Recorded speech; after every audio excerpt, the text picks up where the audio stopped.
Por entre as vastas dunas que dançam sob o sol escaldante do deserto egípcio, há um silêncio antigo, quase intocado. Não é um silêncio vazio.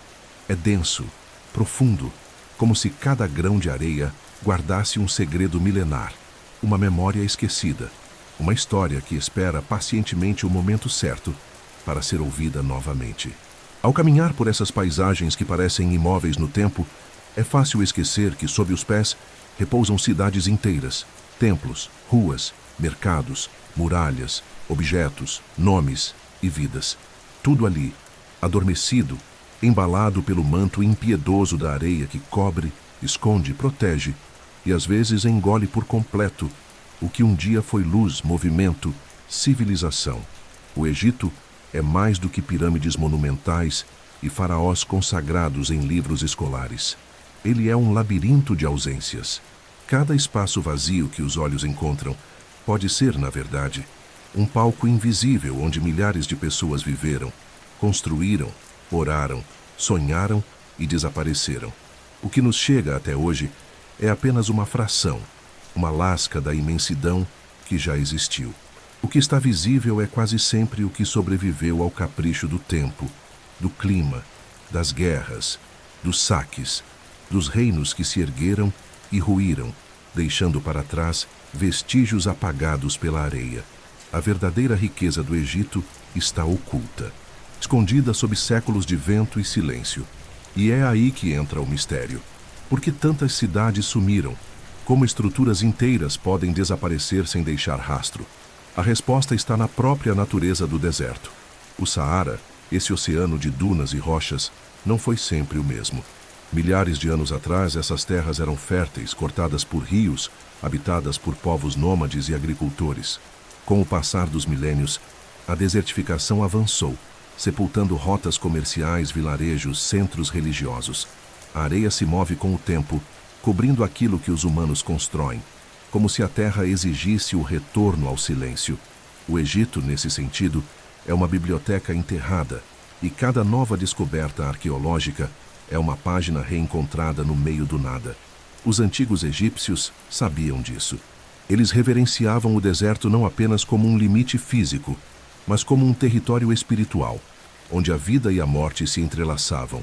A terra seca e implacável era também uma guardiã.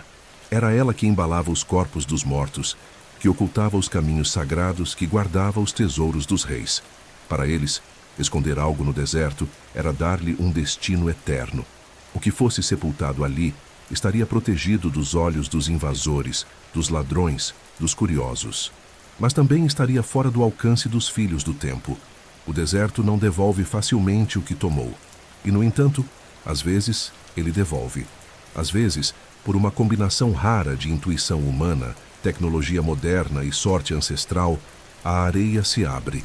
E é aí que uma cidade ressurge, como um sussurro vindo do fundo do tempo, como um eco de vozes que jamais imaginamos escutar novamente. É o que aconteceu recentemente com a cidade descoberta próxima a Alexandria. Ali, sob metros de areia compactada, estavam os restos silenciosos de uma vida que um dia pulsou intensamente. Estruturas preservadas, objetos intactos, vestígios de uma civilização que por algum motivo foi esquecida. Não por ser pequena, irrelevante ou distante, mas talvez por ter sido silenciada pelo tempo, e apenas agora se permitir ser redescoberta. Essa cidade não surgiu como uma explosão de evidência. Ela se revelou como um segredo confidenciado. Primeiro, fragmentos de cerâmica. Depois, muros alinhados. Inscrições tênues quase apagadas. O trabalho dos arqueólogos se tornou uma escuta cuidadosa, uma tentativa de decifrar o que a areia cochichava ao vento. Cada descoberta era uma confirmação. Ali havia vida, havia propósito, havia história. E o mais intrigante, havia ausência de registros. Nenhum mapa indicava aquela cidade. Nenhum texto conhecido mencionava sua existência. Era como se ela tivesse sido propositalmente esquecida. Ou como se tivesse escolhido o esquecimento. Esse é o poder do Egito. Ele não apenas guarda seus mistérios, ele os protege com zelo. Enquanto o mundo muda, enquanto impérios modernos se constroem e desmoronam, o deserto segue seu curso lento e indiferente.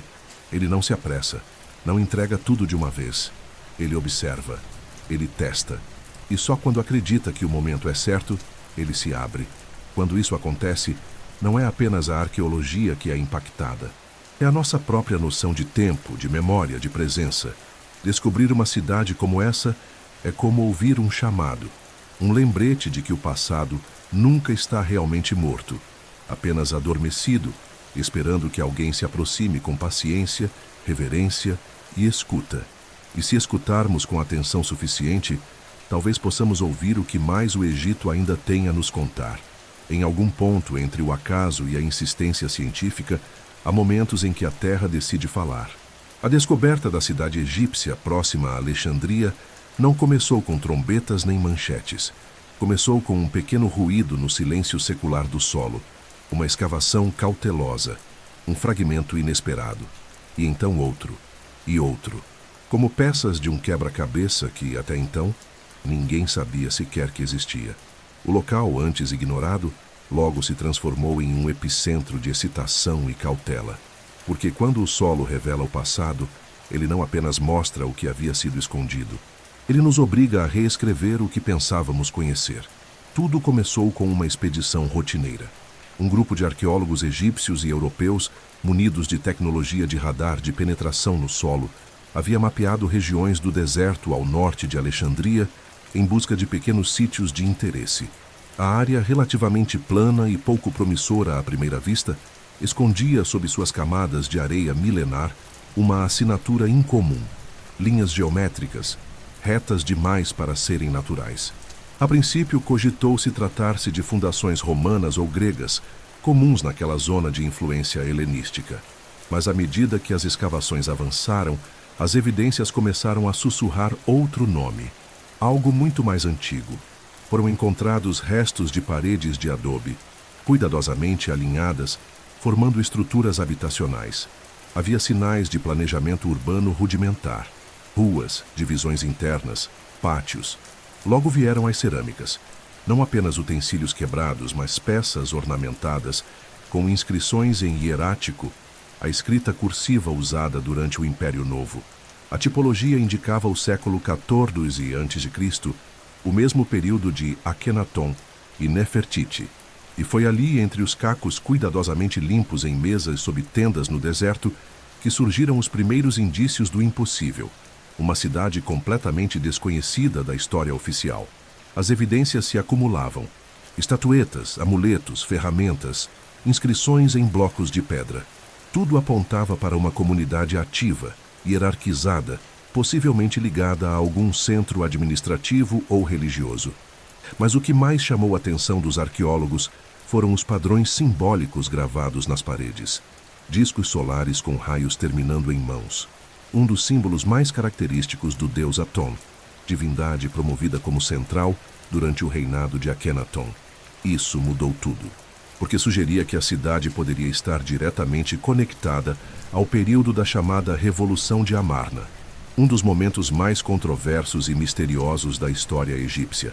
A presença de Aton indicava que aquela cidade poderia ter sido fundada, ou ao menos florescido, durante o curto e radical reinado em que o politeísmo tradicional egípcio foi abandonado em favor do monoteísmo solar. Akhenaton transferiu a capital do império para Amarna e tentou apagar os nomes de deuses anteriores. Essa mudança brusca provocou enorme resistência religiosa e política, levando à sua queda após sua morte. Sua esposa, Nefertiti, teria governado por um tempo após sua ausência, e é nesse ponto da história que o rastro se perde. A identidade de sua filha permanece um mistério ainda hoje. Muitos acreditam que ela pode ter tido um papel importante na tentativa de restaurar ou manter o culto de Aton. E se essa cidade tivesse sido criada por ela? Essa hipótese, embora ainda especulativa, começou a ganhar força entre os pesquisadores envolvidos na escavação. A ausência de referências em textos antigos, aliada à riqueza material encontrada, sugeria não um vilarejo qualquer, mas um centro importante, talvez criado com propósitos específicos, um refúgio, um retiro espiritual, uma comunidade devota a um culto que foi posteriormente apagado da memória egípcia. A forma como a cidade foi enterrada, abruptamente, sem sinais de destruição por guerra ou fogo, pode indicar um abandono deliberado, uma tentativa de esconder, de proteger ou de fazer desaparecer. Nesse ponto, a descoberta passou de arqueológica para quase literária. Os jornais começaram a noticiar a cidade perdida da filha de Nefertiti. Especialistas se dividiram. Alguns pediam cautela, lembrando que evidências mais sólidas seriam necessárias para qualquer afirmação sobre dinastias ou figuras específicas. Outros, encantados com os detalhes simbólicos e estruturais, não escondiam o entusiasmo. Pela primeira vez em muito tempo, o Egito oferecia uma cidade intacta, nova para a ciência, antiga para o mundo. Enquanto isso, no campo, as escavações continuavam. Cada dia trazia uma nova revelação. Um mural sutil, um corredor subterrâneo, um reservatório de água construído com técnica avançada, vasos cerimoniais, estatuetas femininas com traços reais, possivelmente retratos de uma figura histórica. Não havia ouro nem sarcófagos, mas havia algo mais raro: contexto, coerência, sentido, um tecido urbano completo, preservado pelo deserto, como se esperasse por milênios ser lido por olhos modernos. Não era preciso escavar uma tumba para entender que ali houve vida, crença, tensão política, ruptura espiritual e silêncio imposto. O solo aos poucos contava sua história, não como um livro aberto, mas como um manuscrito em fragmentos, onde cada linha redescoberta ressignificava todas as anteriores. Era necessário tempo, delicadeza, paciência. Porque a terra, quando fala, não grita, ela sussurra. E cabe a nós escutar com humildade. O que mais poderia essa cidade revelar? Sob o calor incandescente do sol egípcio, muito antes de ser apenas areia e silêncio, aquela cidade agora redescoberta pulsava com uma vida própria, tecida em rituais, sons e cores que há milênios deixaram de ecoar pelas margens do Nilo. Imaginá-la em sua plenitude exige não apenas conhecimento arqueológico, mas uma certa sensibilidade para perceber os detalhes não escritos, os gestos cotidianos que jamais seriam registrados em papiros. Porque ali, sob o olhar invisível de Aton, homens e mulheres viviam, e talvez até amavam, dentro de um universo moldado por fé, tradição e rupturas. O Novo Império, período em que se acredita que esta cidade floresceu, foi uma era de grandeza e contradições. O Egito estava em sua fase expansiva, com exércitos poderosos, comércio vibrante e uma burocracia refinada. Mas foi também nesse momento que surgiu um dos episódios mais enigmáticos da história egípcia: a revolução religiosa promovida por Akhenaton. Em um gesto tão ousado quanto arriscado, o faraó decretou o culto exclusivo a Aton, o disco solar, desafiando séculos de politeísmo e confrontando diretamente a poderosa casta sacerdotal de Amon. O que motivou essa mudança? Fé sincera ou uma estratégia para enfraquecer os templos rivais? Seja qual for a resposta, as consequências seriam profundas, e essa cidade recém-descoberta pode ter sido parte desse experimento espiritual. A arquitetura do local revela indícios sutis dessa ligação. As casas, embora simples, seguem um padrão de distribuição espacial que remete a centros urbanos ligados ao culto de Aton. Ruas largas, pátios abertos, espaços com possível função cerimonial. Em algumas paredes, desenhos em baixo relevo mostram o disco solar com seus braços estendidos, cada raio finalizado em mãos humanas que oferecem a vida, o Ankh. Essas representações não eram meramente artísticas. Elas funcionavam como uma prece contínua esculpida na pedra. Viver ali era, de certa forma, viver sob os olhos atentos do sol divino, sem sombras, sem segredos, apenas luz e devoção. Dentro das casas, a vida se organizava de maneira funcional. Estruturas de adobe dividiam os cômodos, e objetos encontrados sugerem hábitos domésticos, semelhantes aos das outras cidades do período. Havia vasos para armazenamento de grãos, ferramentas para moagem, pequenas esculturas votivas e, em algumas áreas, restos de pigmentos coloridos, possivelmente utilizados tanto para fins decorativos quanto rituais. Isso indica que a vida cotidiana não era isolada da vida espiritual. Ambas estavam entrelaçadas em cada gesto, em cada refeição, em cada palavra sussurrada antes do sono. As mulheres, como demonstram certas estatuetas e inscrições, tinham papel central tanto na vida familiar quanto religiosa. A iconografia do período de Aton frequentemente retrata figuras femininas com mais liberdade e presença do que nas eras anteriores, talvez refletindo a importância crescente de figuras como Nefertiti e possivelmente sua filha. Há quem acredite que esta cidade possa ter sido fundada por uma mulher, e os objetos encontrados alimentam essa hipótese. Alguns amuletos, em especial, possuem inscrições que remetem à proteção materna, à fertilidade e à sabedoria. Em uma das casas escavadas, arqueólogos encontraram o que pode ter sido um pequeno altar doméstico, com restos de oferendas cuidadosamente dispostas, preservadas pelo tempo. Era ali, naquele gesto íntimo, que fé e cotidiano se tocavam. O comércio também era parte vital da vida nessa cidade. Fragmentos de cerâmica vindos de outras regiões, como Núbia e Levante, indicam que havia uma rota de trocas estabelecida, ainda que talvez informal. Isso mostra que, mesmo durante um período de centralização religiosa, as fronteiras culturais seguiam permeáveis. Os habitantes ali comiam pão, peixe seco, frutas do Vale do Nilo e talvez trocassem objetos por especiarias ou tecidos. A cidade vivia, e não apenas como um santuário isolado, mas como parte de uma rede mais ampla de relações. O que torna essa cidade particularmente fascinante, no entanto, não é apenas o que ela contém, mas o que ela insinua. Sua existência, quase como um sussurro esquecido, propõe a ideia de que o culto de Aton pode ter sido mais difundido do que se pensava, chegando a formar comunidades inteiras devotadas ao disco solar. Diferente de Amarna, cuja monumentalidade a tornou evidente demais para ser ignorada, esta cidade era discreta. Ela floresceu à margem, talvez protegida, talvez escondida. E isso sugere uma estratégia deliberada de continuidade silenciosa, manter viva a chama de uma fé proibida, mesmo após a queda de seu criador. Enquanto caminhamos mentalmente por suas ruas enterradas, podemos quase ouvir os passos de crianças correndo, o som da argila sendo moldada, os cânticos dirigidos ao sol no início da manhã. Podemos imaginar mães contando histórias ao redor do fogo, homens debatendo a colheita, sacerdotisas acendendo incensos diante de um símbolo esculpido na pedra. Tudo isso foi real, e tudo isso esteve por séculos dormindo sob a areia, como um suspiro guardado na garganta da história.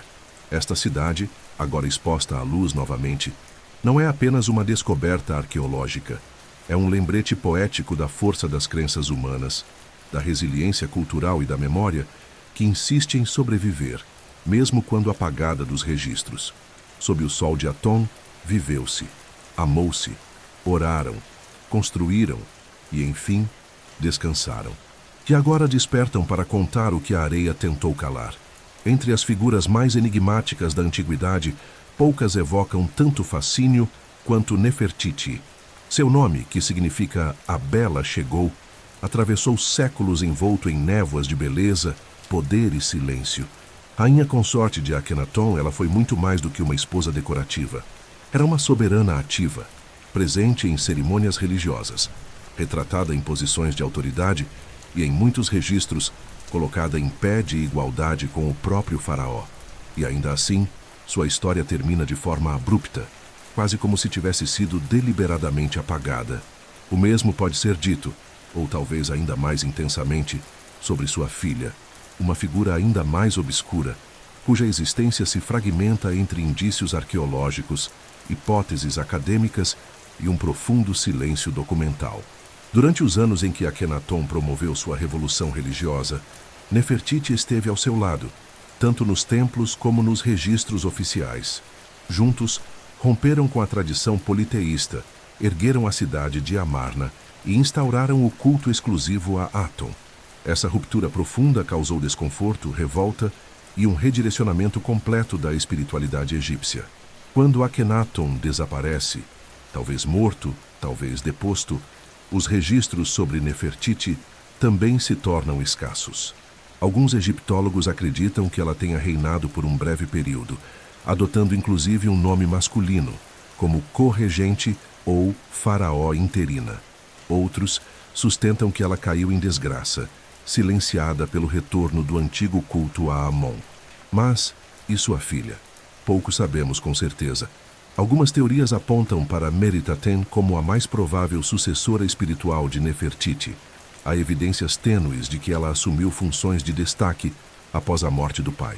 Em certos artefatos, seu nome aparece em posições de honra, ao lado de figuras masculinas, sugerindo que ela pode ter exercido um papel de governo ou liderança religiosa. E há também a possibilidade, ainda controversa, de que ela tenha fundado ou liderado comunidades devotas a Aton, longe do centro do poder, em locais mais isolados, como talvez a cidade descoberta recentemente sob as areias do norte. Se essa hipótese for verdadeira, a existência da cidade ganha contornos ainda mais dramáticos e simbólicos. Imagine uma filha herdeira de uma fé rejeitada, banida pelas forças que restauravam a antiga ordem. Imagine uma mulher tentando preservar a memória dos pais, dos rituais, do Deus que uma vez foi proclamado soberano absoluto do céu. Imagine que ela tenha reunido seguidores, sacerdotes exilados, famílias leais, e construído ali, entre o Nilo e o deserto, um refúgio espiritual. Não um reino, mas um santuário. Um último gesto de resistência silenciosa diante do colapso de um ideal. Nesse contexto, os artefatos encontrados na cidade assumem novos significados. As estatuetas femininas com traços reais, os símbolos de Aton esculpidos discretamente, os espaços que sugerem rituais domésticos, tudo se encaixa em uma narrativa de sobrevivência. O silêncio das inscrições oficiais talvez não indique ausência, mas sim apagamento. Porque se houve um esforço deliberado para erradicar o culto de Aton, também houve o cuidado de enterrar, de esconder, de deixar intocado. A areia não destruiu, ela preservou. E é nesse ponto que a história de Nefertiti e de sua filha se transforma em metáfora do próprio Egito, poderosas, visíveis, influentes, mas depois silenciadas, não destruídas, apenas cobertas pelo tempo, como um papiro enrolado e guardado para o momento certo, como uma voz que espera por séculos até que alguém tenha ouvidos para ouvi-la. O que teria sentido essa mulher, se realmente existiu nos moldes que imaginamos? Exílio? Esperança? Vontade de vingança? Fé inabalável? Ela teria construído aquela cidade como um ato de devoção ou como fuga? Teria deixado descendentes? Teria sido sepultada ali, sob o mesmo solo que agora começa a ser escavado, milímetro por milímetro, por mãos que tentam reconstruir o que o silêncio espalhou? Não saberemos tão cedo. E talvez nunca saibamos por completo. Mas isso não diminui a importância da busca. Pelo contrário, é no vazio das respostas definitivas que reside a força da arqueologia. Cada fragmento encontrado, cada objeto restaurado, cada parede desenterrada é uma pergunta que ecoa no tempo. E o mistério não é um obstáculo. É o próprio combustível da investigação. O enigma de Nefertiti e de sua filha não é apenas um caso não resolvido da história egípcia. É um símbolo do quanto a memória é frágil e, ao mesmo tempo, resistente. É a prova de que o silêncio não é ausência, mas uma forma diferente de presença. É um lembrete de que, mesmo quando não há registros, mesmo quando os nomes são apagados e os rostos desfigurados, há algo que permanece, algo que desafia o tempo, a areia, a política, o esquecimento. E agora, com o surgimento dessa cidade esquecida, talvez estejamos mais próximos de ouvir, ainda que em sussurros, a história de uma mulher que ousou existir em meio à escuridão do apagamento. E talvez, ao escutarmos com atenção, estejamos não apenas resgatando o passado, mas também redescobrindo partes esquecidas de nós mesmos. A cidade esquecida sob as areias do norte do Egito, agora redescoberta, repousava não muito longe da mais célebre metrópole da antiguidade, Alexandria, fundada séculos depois da era de Nefertiti e Akhenaton. Alexandria viria a se tornar um símbolo da convergência entre mundos, grego, egípcio, persa, romano, e centro incontestável de saber, poder e esplendor. Mas antes de sua ascensão, Outras cidades haviam ocupado aquele espaço físico e simbólico, invisíveis aos olhos modernos por muito tempo. E agora, com o despertar de uma cidade mais antiga, surge uma oportunidade rara de comparação. Duas cidades do mesmo solo, mas de tempos diferentes. Duas narrativas que, se escutadas com atenção, revelam muito mais do que seus próprios muros. Revelam os ciclos da civilização, do esquecimento e da memória. Alexandria foi criada por Alexandre o Grande, em 331 a.C., e moldada segundo os padrões helenísticos. Ruas retas, traçado urbano racional, grandes avenidas e edifícios monumentais. Tornou-se famosa por sua biblioteca lendária, por seu farol Colossus e por abrigar pensadores, alquimistas, poetas, cientistas. Mas antes disso, bem antes, o solo que hoje sustenta suas ruínas já havia sido ocupado. A cidade recém-descoberta, datada de aproximadamente 1.300 anos antes da fundação de Alexandria, não ostentava a monumentalidade de sua irmã mais nova. Mas isso não a tornava menos rica em significado. Seu valor está justamente no contraste, na simplicidade que abriga mistério, na modéstia que resguarda segredos. A arquitetura da cidade de Aton, como alguns estudiosos já começam a chamar, é mais orgânica, menos linear. Seus caminhos seguem curvas suaves, quase como se imitassem o fluxo do Nilo ao longe. Suas construções são de adobe, feitas com os materiais disponíveis, pensadas para o calor, para a oração, para a convivência. Já Alexandria foi construída em pedra, mármore e ambição. Ela olhava para o mar, a cidade esquecida, para o sol. E isso não é apenas uma metáfora, é uma diferença estrutural. Alexandria foi voltada para o mundo, para o comércio, para a eternidade da fama. A cidade do culto a Aton foi voltada para o interior, para o sagrado, para o silêncio. Essa diferença é ainda mais evidente nos rastros culturais que ambas deixaram. Alexandria, mesmo em ruínas, continua nos livros, nos filmes, nas teorias sobre o que sua biblioteca poderia conter. Está no imaginário coletivo, repleta de luz e erudição. Já a outra, até pouco tempo atrás, sequer era mencionada. Sua ausência era tão absoluta que sua existência parecia improvável. Mas é precisamente esse vazio que a torna tão poderosa. Porque onde falta informação, surge a imaginação. E quando finalmente emergem fragmentos do que foi, temos a chance rara de reconfigurar nossa compreensão da história. Há uma espécie de ironia no fato de que a cidade mais antiga tenha permanecido tão bem preservada sob a areia, enquanto Alexandria, com toda a sua glória, tenha sido devastada por terremotos, saques e o tempo.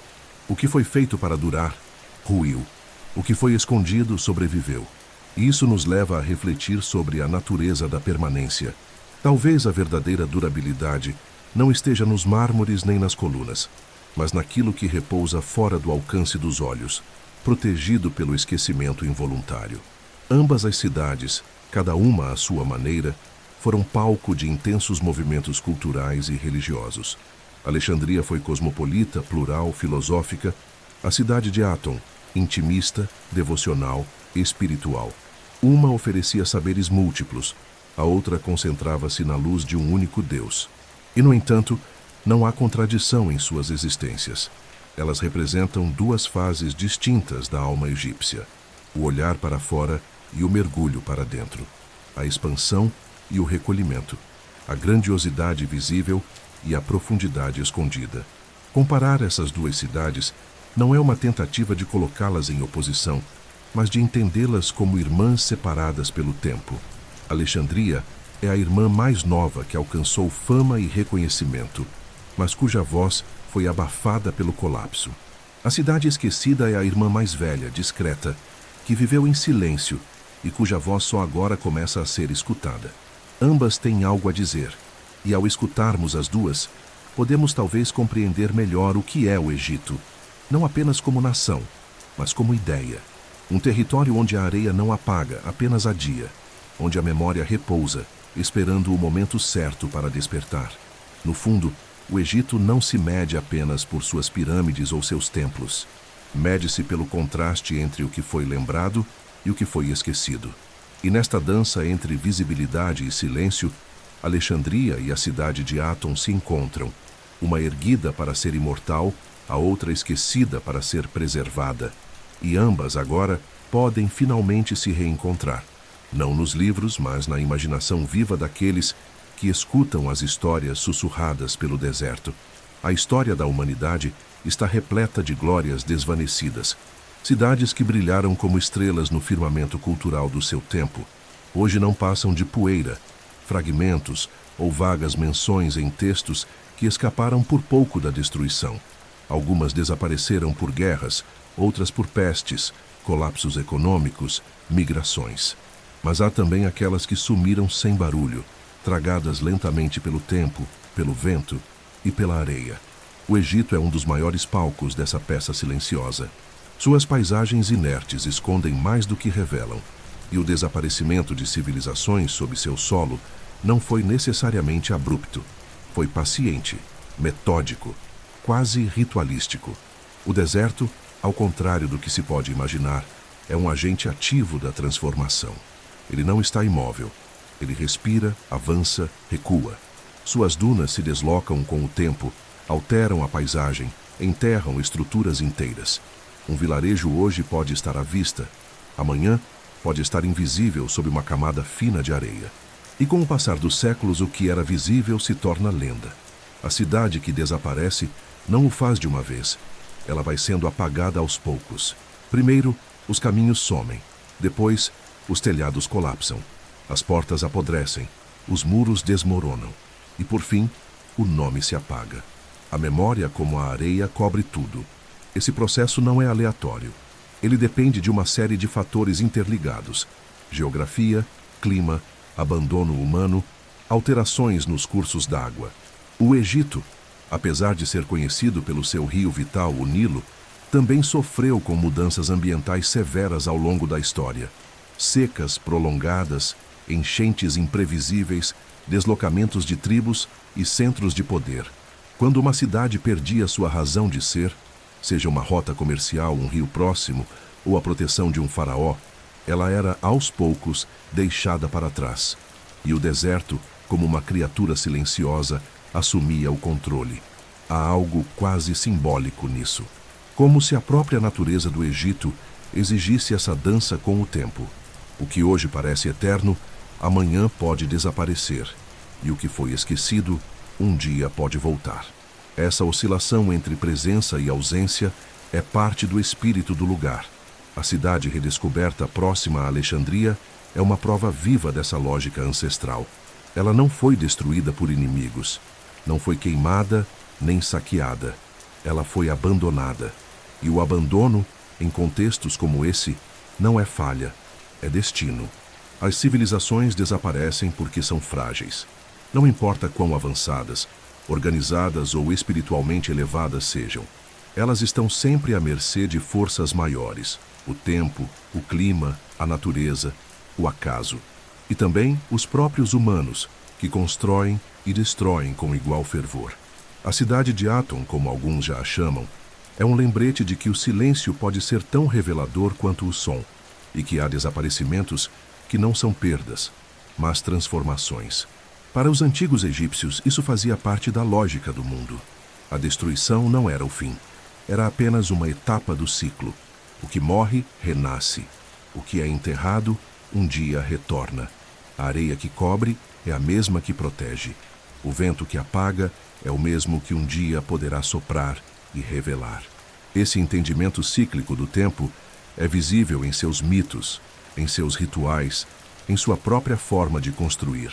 Pirâmides apontando para o céu, tumbas profundas sob a terra, inscrições que desejavam durar para sempre, mesmo quando sabiam que o tempo não tem pressa.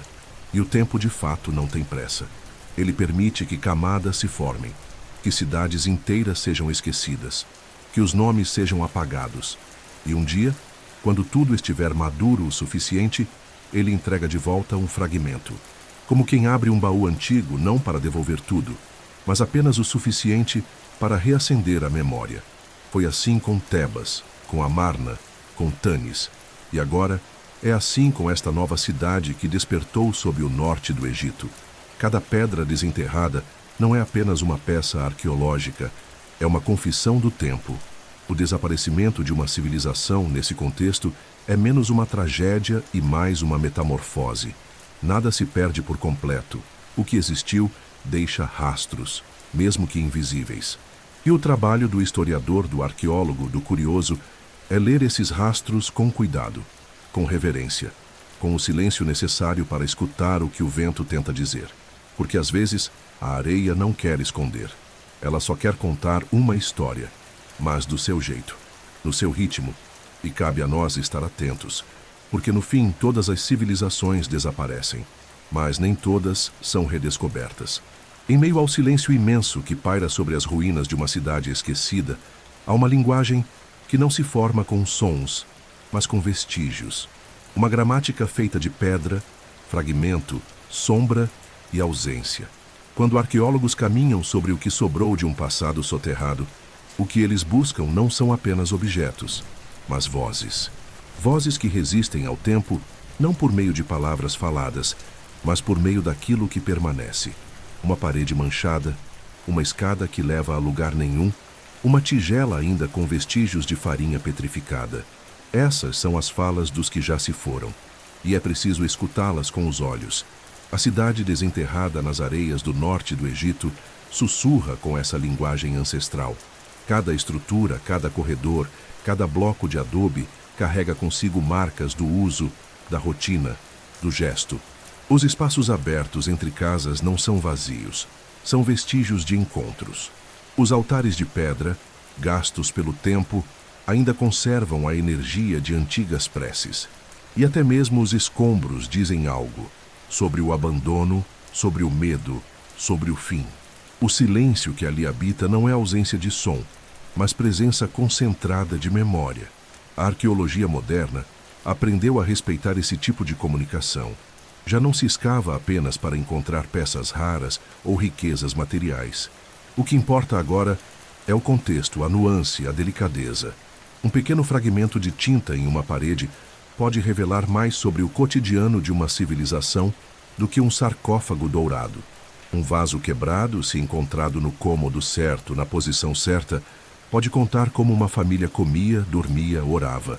E é essa escuta cuidadosa que transforma a escavação em um diálogo entre vivos e mortos, separados por milênios, mas ainda conectados por gestos humanos. No caso desta cidade perdida, muitos desses gestos ainda estão ali, congelados no tempo. Em certos cômodos, marcas de fuligem nas paredes indicam o uso contínuo de fogo para cozimento ou iluminação. Em outros, a disposição de objetos sugere uma rotina bem estabelecida. O lugar de preparar alimentos, o canto de descanso, o espaço para oferendas. Mesmo a ausência de determinados elementos pode ser significativa. Onde não há ícones de deuses tradicionais, mas há símbolos solares, vemos indícios de uma fé silenciosa, talvez até secreta.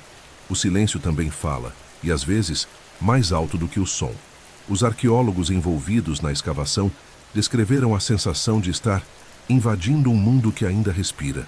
É como se a cidade tivesse apenas adormecido, esperando o momento certo para ser reencontrada. Ao tocar os objetos, ao limpar a poeira de uma laje, ao descobrir um degrau que leva a um espaço fechado, há uma reverência natural, quase espiritual, como se cada pedaço do passado exigisse cuidado, escuta, presença. Não é um trabalho de extração, mas de tradução. E o que se traduz não é apenas a forma das coisas, mas a emoção que elas carregam. Porque, no fim das contas, as ruínas nos falam sobre nós mesmos. Elas mostram o que foi valorizado, o que foi temido, o que foi preservado. Revelam os hábitos, os ritmos, os desejos e também os silêncios. Aquilo que não se diz, mas se sente. Em uma das casas escavadas, por exemplo, foi encontrada uma pequena caixa de madeira, delicadamente trabalhada, escondida sob o piso. Dentro estavam restos de tecidos e pequenas contas de pedra azul. Nenhuma inscrição, nenhuma explicação. Mas ali, naquele esconderijo, havia uma história. Talvez um objeto sagrado, talvez uma lembrança, talvez um segredo. E essa é a essência do que as ruínas querem nos contar. Que que o passado não é um museu congelado, mas uma narrativa em constante construção, que cada descoberta reabre perguntas, renova mistérios e nos força a encarar a fragilidade daquilo que chamamos de civilização. O que hoje é ruína um dia foi lar. O que hoje é fragmento, um dia foi totalidade. O que hoje é silêncio, um dia foi canto, grito, riso, choro. É por isso que caminhar entre ruínas, especialmente quando elas emergem do esquecimento, é um ato de escuta. Uma escuta lenta, profunda, respeitosa. Porque o que elas dizem não é sobre datas ou batalhas, é sobre pessoas. Sobre os gestos pequenos que nunca chegaram aos livros, mas moldaram a vida de todos os dias. Sobre a presença invisível dos que vieram antes e que, de alguma forma, continuam aqui. As ruínas da cidade de Aton, ou seja lá qual tenha sido seu nome original, não gritam, elas sussurram. E talvez nesse sussurro esteja a maior das revelações, a de que nenhuma vida é esquecida por completo, se alguém estiver disposto a escutar com atenção. Quando uma cidade perdida ressurge do esquecimento, o impacto não se limita às salas de pesquisa ou às trincheiras arqueológicas.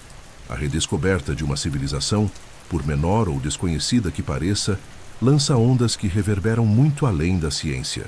Ela toca a política, atravessa as narrativas nacionais, inflama disputas ideológicas e às vezes até redefine a identidade de um povo, porque o passado, especialmente aquele que ressurge depois de séculos enterrado, não pertence apenas à história. Ele se torna símbolo, ferramenta, espelho. Foi isso que começou a acontecer assim que a notícia da nova cidade no norte do Egito se espalhou. Jornais locais estamparam manchetes cautelosas, mas empolgadas.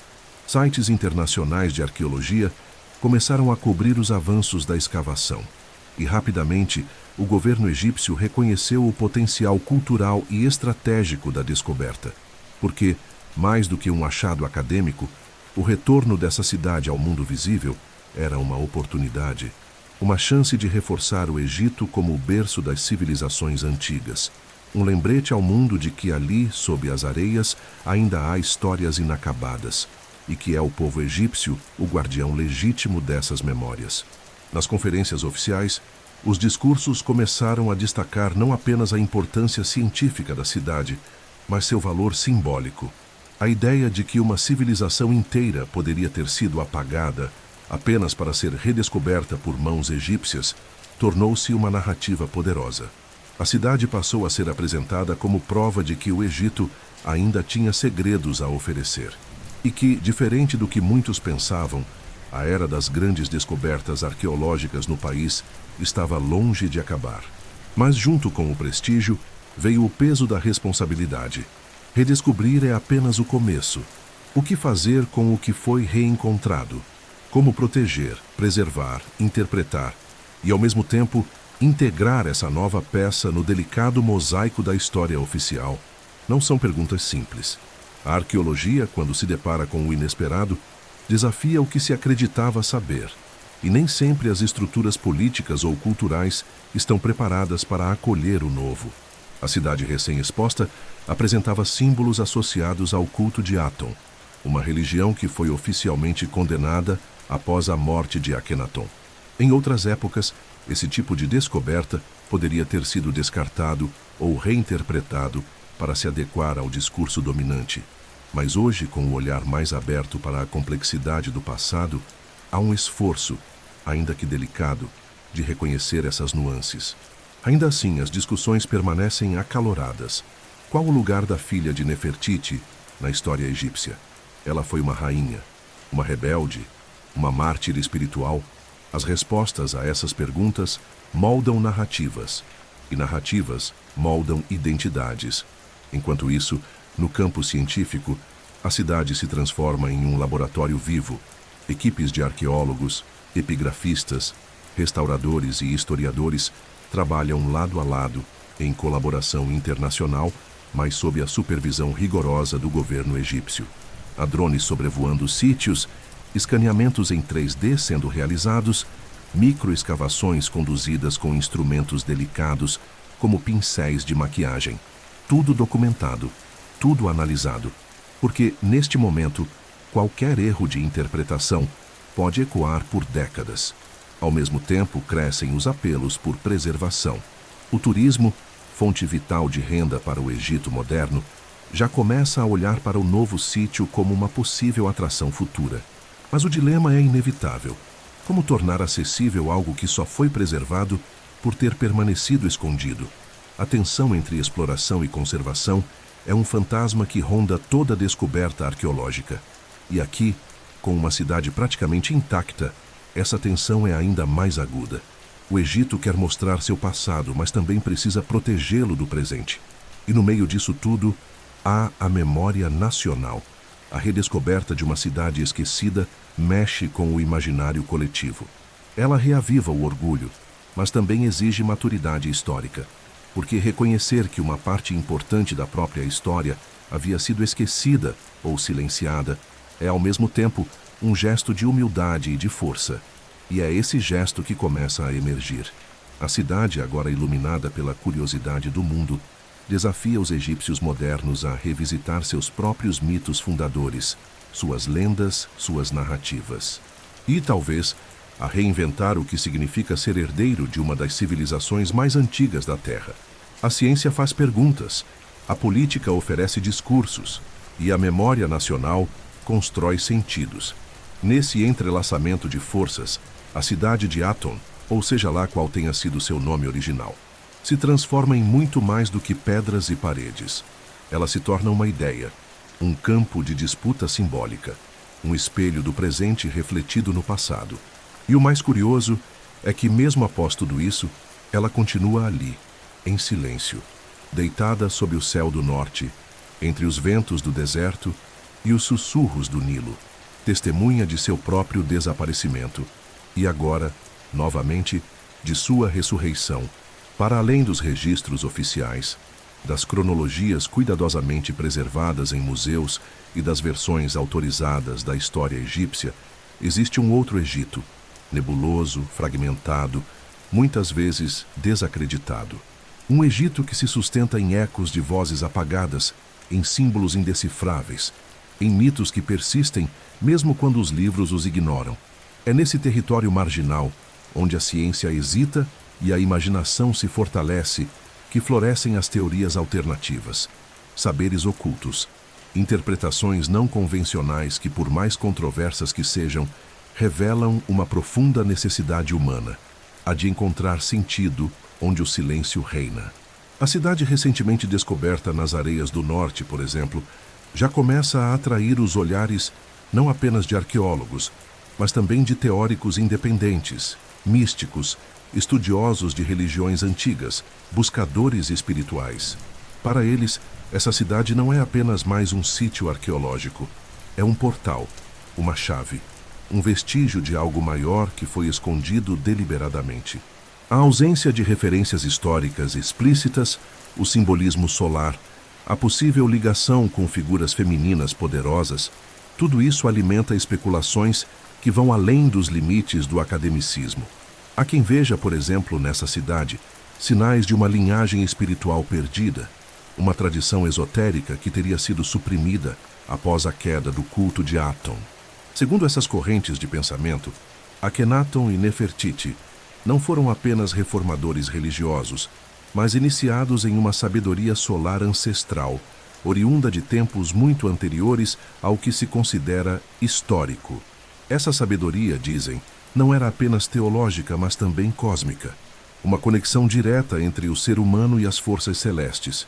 O disco solar Aton não seria apenas um deus novo, mas uma representação simbólica de uma fonte energética primordial, um conhecimento que transcende a religião e alcança as estrelas. Essa perspectiva se alinha a outras teorias igualmente marginais que apontam para a existência de uma civilização egípcia pré-dinástica muito mais avançada do que se imagina. Uma civilização que teria construído estruturas que os egípcios posteriores apenas herdaram, como as pirâmides, que alguns atribuem a eras anteriores ao próprio Egito faraônico.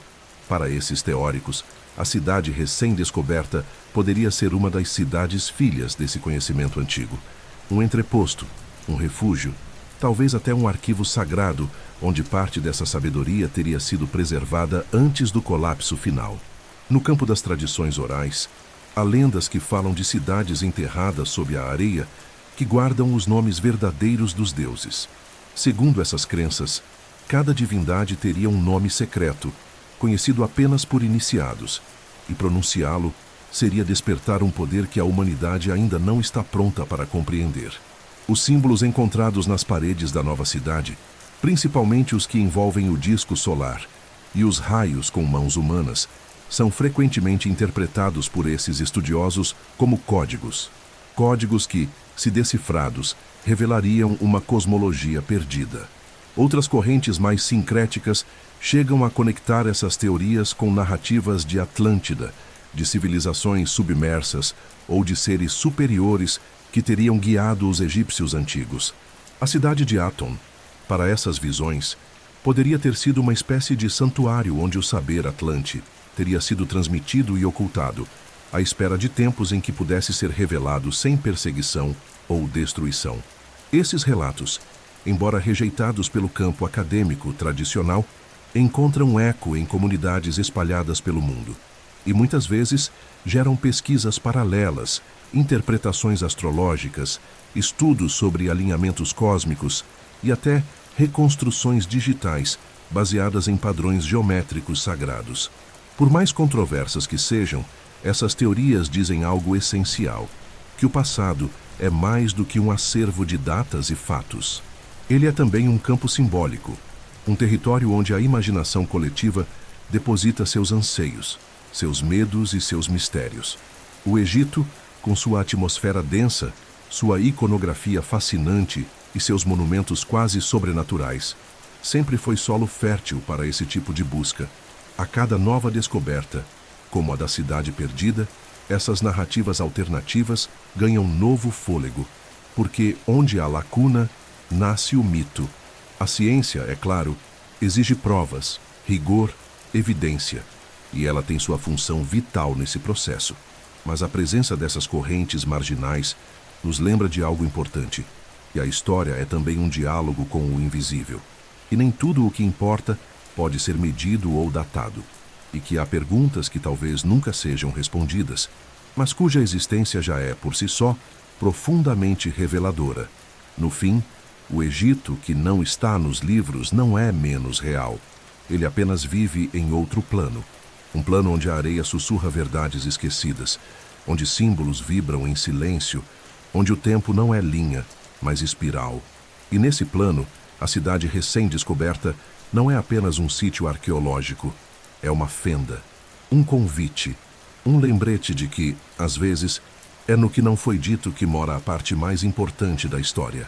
Enquanto os olhos do mundo se voltam para a cidade recém-descoberta, nas areias do norte do Egito, uma pergunta silenciosa começa a se formar nas mentes mais atentas. Quantas outras cidades como esta ainda dormem, soterradas pelo tempo, intocadas sob a pele da terra? Quantas histórias ainda não foram contadas? Quantos nomes, idiomas, vidas, rituais, saberes repousam sob camadas de silêncio, esperando apenas o instante certo para serem reencontrados? A arqueologia, por mais poderosa que seja, é como um fósforo em meio à vastidão da noite. Cada descoberta ilumina brevemente uma parte do desconhecido e revela, ao mesmo tempo, o tamanho do que ainda não foi visto. O Egito, com sua vastidão desértica e sua densidade histórica, é apenas um dos muitos lugares onde o tempo enterrou civilizações inteiras. Mas o fenômeno não se restringe às margens do Nilo. A Terra é um cemitério de cidades esquecidas. Sob os campos da Síria, sob as selvas da América Central, sob as geleiras da Ásia, sob os mares da Grécia, há mundos soterrados. Civilizações que surgiram, floresceram e desapareceram, e que, em muitos casos, sequer deixaram um nome para a posteridade. São essas presenças ausentes que alimentam tanto a ciência quanto o imaginário, porque o que ainda dorme sob a areia pode, em algum momento, mudar tudo o que pensamos saber sobre quem somos. A arqueologia contemporânea, auxiliada por tecnologias como o radar de penetração no solo, imagens de satélite, drones e inteligência artificial, começa a desvendar essas camadas com uma precisão inédita. Recentemente, grandes estruturas subterrâneas foram identificadas na Amazônia, sugerindo sociedades complexas e urbanizadas muito antes do que se imaginava. Em regiões da Mongólia, desertos revelam muros circulares desconhecidos. No fundo do mar Mediterrâneo, vestígios de cidades submersas começam a emergir. A terra murmura pistas constantemente, e cada descoberta é uma reviravolta na narrativa que, por séculos, acreditamos estar completa. Mas há algo ainda mais intrigante nessa busca. O que deixamos de ver não é apenas fruto do acaso, mas também do olhar humano. Por muito tempo, a história foi contada por vencedores, por impérios, por religiões dominantes, por interesses coloniais. Cidades inteiras foram ignoradas, apagadas, desprezadas, simplesmente porque não se encaixavam na narrativa oficial. Povos indígenas, comunidades femininas, cultos não ortodoxos, centros de resistência. Todos podem ter deixado marcas que foram propositalmente silenciadas. Assim, o que ainda dorme sob a areia não é só um mistério arqueológico, é também uma injustiça histórica. Por isso, cada redescoberta é, em certo sentido, um ato de reparação. Quando uma cidade esquecida vem à tona, ela desafia a versão única da história. Ela propõe uma visão mais ampla, mais plural, mais verdadeira. E ela nos confronta com a fragilidade da memória humana. Porque se algo tão grande quanto uma cidade pode ser esquecido, o que dizer das pequenas histórias, dos gestos cotidianos, dos afetos, das dores que nunca foram registradas? O futuro da arqueologia, então, não é apenas descobrir mais, é escutar melhor. Escutar os silêncios, os vazios, os fragmentos. É entender que a Terra não é apenas um palco de conquistas e impérios, mas um organismo vivo de lembranças enterradas. É aceitar que talvez o que está por vir, as descobertas ainda não feitas, será ainda mais surpreendente do que aquilo que já foi revelado. E que o conhecimento humano, por mais vasto que pareça, é apenas uma camada muito fina sobre um abismo de histórias não contadas. E talvez a lição mais profunda dessa cidade egípcia, que dormiu por mais de 3.000 anos, seja essa: que o tempo não apaga, apenas adia. Que a verdade tem seu próprio ritmo. Que o passado, por mais enterrado que esteja, sempre encontra uma forma de voltar. E que, no silêncio da areia, há vozes esperando, histórias esperando. E, acima de tudo, há futuros que só poderão existir se formos humildes o suficiente para escavar com cuidado, para escutar com atenção.